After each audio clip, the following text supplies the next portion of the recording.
Good morning mga idol. So mao din yung sitwasyon sa atong hito ron mga idol. Atong mahugan mga idol. Galing po sila sa sakit mga idol no. Hindi pa po sila naka-recover masyado. Yan, parang mahina pa sila kumain mga idol no. Kain muna natin ng floater bago para recover ba. Pero malalaki na to mga idol. Ayan. Matagal na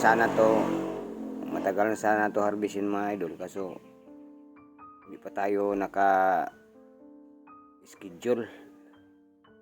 May nakauna sa atin pag-schedule mga ka-idol. So ito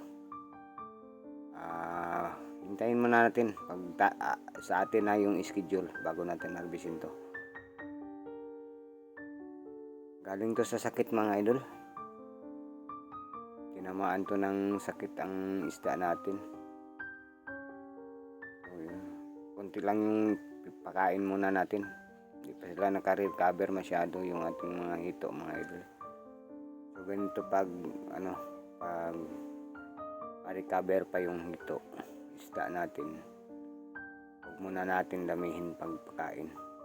Baka babalik yung kanilang sakit no.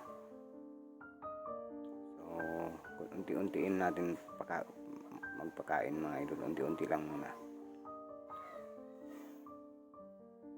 Unti-untiin natin padamihin yung pagkain. Huwag natin biglain para hindi sila mamamatay. Mamamatay din to mga idol pag sobrang busog nila, sobrang dami yung kinain. Mamamatay din sila yun. Malalaki na yan.